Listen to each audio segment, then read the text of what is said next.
Inson tarixini unutsa, o'zligini unutadi. Xo'jay Serop ota ziyoratgohi Ikkinchi jahon urushida Peshog'or qishloqda joylashgan ekan. Qani ko'ramiz. mana shu tinchlikka yetib kelishimiz eng katta sababchi insonlar mana shular bo'ladi. Biz havo so'lim joyga keldik. Muzeyimiz 2014-yil 16-may kuni ochilgan.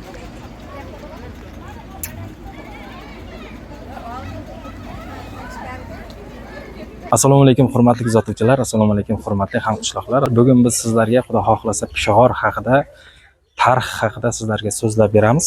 Xudo xohlasa bu Peshog'or tariximiz mana shu qishlog'imizning ajoyib ziyoratgoh joylarini tanishtirib o'tamiz. Bu Jizzax viloyati Zomin tumani Peshog'or qishlog'ida joylashgan Xo'jay Serop ziyoratgohi.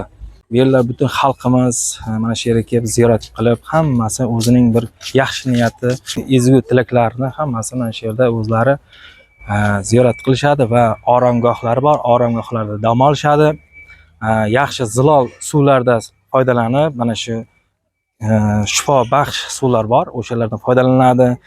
Suyalatamiz bor, suyalatamiz. U o'sha qo'llariga suyallar chiqib ketsa, o'shalardan davolaydigan joylari bor. Peshog'or qishlog'imizning g'orlari bor, tog'lari bor, manzarali joylar bor. Sizlarga ko'rsatib o'tishga harakat qilamiz.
Asta.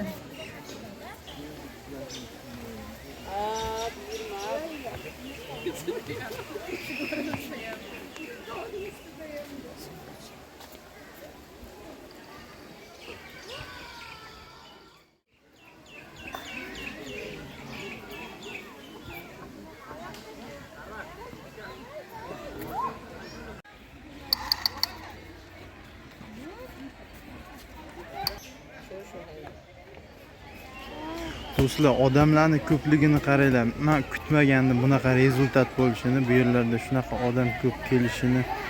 Juda ham ajoyib joylar. Gap bo'lishi mumkin emas. Havosi junaqa salqin. Buni faqat o'zinglar kelib tanalari his qilish kerak. Faqat tana his qiladi bu narsani. Ko'z bilan ko'rish kerak-da va bu yerga kelish kerak. Eng chiroyli manzaralarni ko'rish kerak.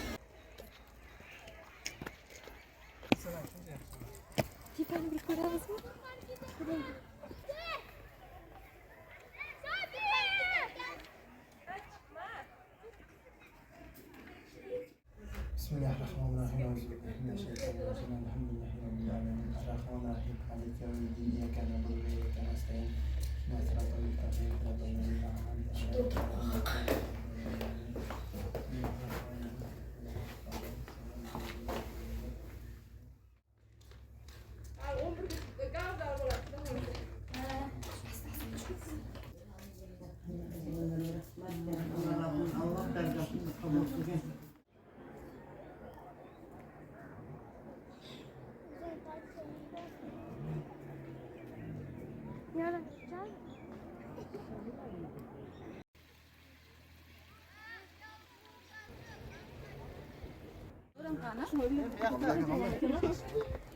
Olmazsan.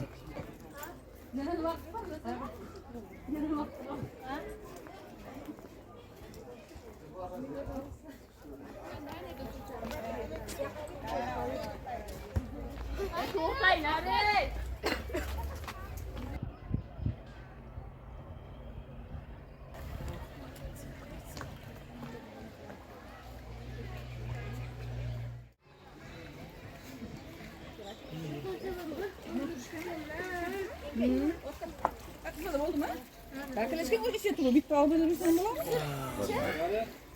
Qanaqa tinim do'stlar. Olasizlar, men sizlar kutib qolaman, men shu yerga kelishlaringga. Keysizlar.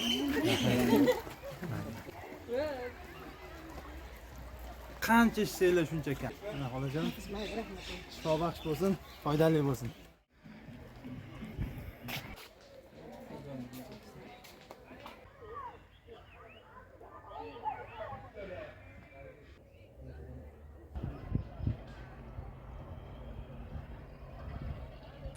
Bismillahirrahmanirrahim.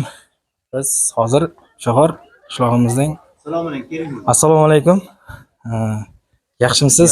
Charchamadingizmi? Yaxshimisiz? Assalomu alaykum. Bugun biz Shohor qishlog'imizning Xo'jay Serob ziyoratgohining tarixiy muzeyiga kirdik. Qani bu tarixiy muzeyimiz nechinchi yil va qachon barpo etilgan? Muzeyimiz 2014-yil 16-may kuni ochilgan. Asosan shu 800 ta mingtaga yaqin eksponat bilan ochilgan. Millatdan avvalgi eksponatlarimiz ham bor. Asosiy o'zimizning qishloqlardan chiqqan, Peshag'ar territoriyasidan, past Peshag'ardan ayrim eksponatlar kelgan. Asosiy eksponatlarning hammasi o'zimizning shu qishloqlardan.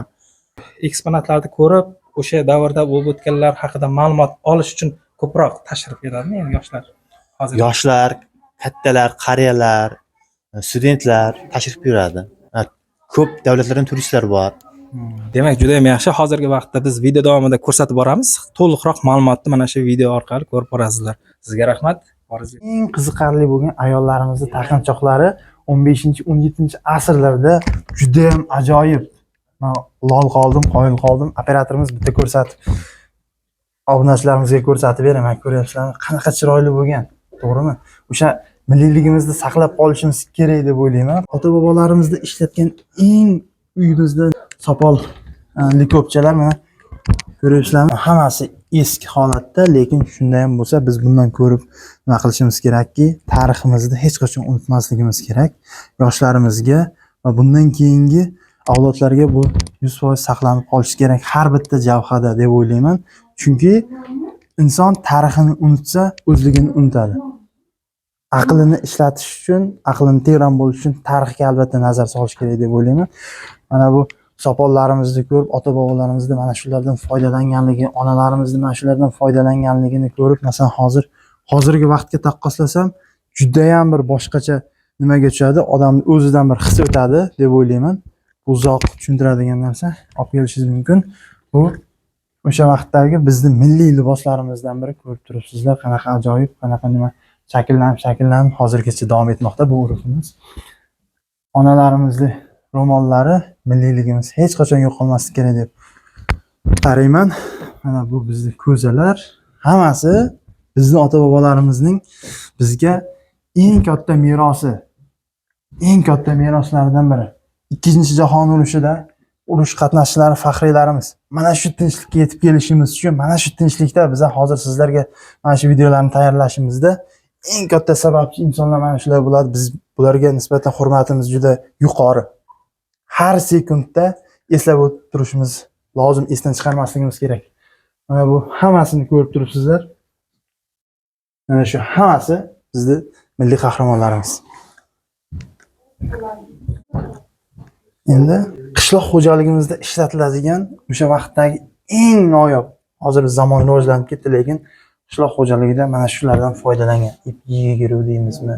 Mana bu deymizmi, bularni deymizmi? Mana qaranglar, qanaqa chiroyli va qanaqa ajoyib. O'sha ota-bobolarimizni foydalangan. Mana shularni esimizdan hech qachon chiqarmasligimiz kerak. Qaranglar, bu sho'x-shodon kuy navolarni bildiradigan hammasi shu yerda qishloq xo'jaliklari toshgacha turibdi. Hammasi hozirgi zamonaviy tarozi bilan bellashadigan tarozi. Eng to'g'risini halollik bo'lgan iminni birinchi navbatda. Hammasini tasvirlab berishimiz mumkin. Operatorimiz bunga ko'proq urg'u berasiz. Ketmon 1930-yillarda qaranglar qanaqa og'ir bo'lgan. Ko'rdinglarmi? Mehnat qilgan, o'qigan insonlar o'sha vaqtda ota-bobolarimiz bilim olgan. Mana shu kiyimlarni kiyishgan. Bizning hozirgi kiyimlarimizga nisbatan bular ancha foydali insonning tanasiga nisbatan ham. Chunki bu toza matodan to'qilgan. Ko'rib turganinglar, bu tarixiy kitoblar. tarixiy kitoblarda hammasi bizni tarixda nima bo'lib o'tgan. O'zi tarixni o'rganishimizdan ma'no maqsadimiz tarixda bo'lib o'tgan narsalarni kelajakka eng to'g'risini yetkazish uchun tarixni biz mukammal o'rganishimiz kerak. Har bitta inson o'zining tarixini bilish kerak, har bitta davlat, har bitta fuqaro bu o'zini burchi deb hisoblash kerak. Mana bu kitoblarimiz antik davr, O'rta Osiyoning antik davrlari, qadimiy kitoblar. Buni hammasini biz o'qishimiz kerak, bilishimiz kerak. Именно tarixiy kitoblar, balki zamonaviy kitoblarni ham mukammal o'rganishimiz kerak deb hisoblayman. Ovqat yeymiz, tanamiz sog'lom bo'lishi uchun. Miyamiz sog'lom bo'lishi uchun albatta kitob o'qishimiz kerak. Xullas, obunachilar, men chiroyli narsa ko'rib qoldim. Muhr, o'sha vaqtda muhr. Hamma nimani belgilab beradigan narsa muhr. Tosh oyoq ko'rib turibsizlar. Keyin elchini nishoni juda ham ajoyib. Men ta'sirlandim bularni ko'rib va qolganlari o'sha paytda pul o'rnida oldi berdi nimasini olib boradigan tangalar. Ajoyib. Ta'riflashga til ojiz. Juda ham chiroyli joylarga kelganimizni o'zim hozir his qildim.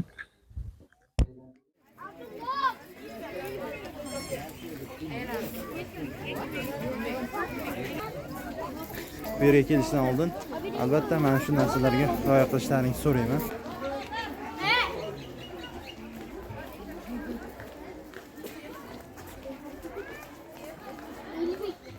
Oqqa kelishning eng qiyin joyi mana shu tepalikka g'orga chiqish bo'ladi. Chunki bu yerga chiqqancha ham ko'plar oyog'im deb yoradigan joy mana shu tepalik bo'ladi. Hozir sizlarga ko'rsatib o'tamiz.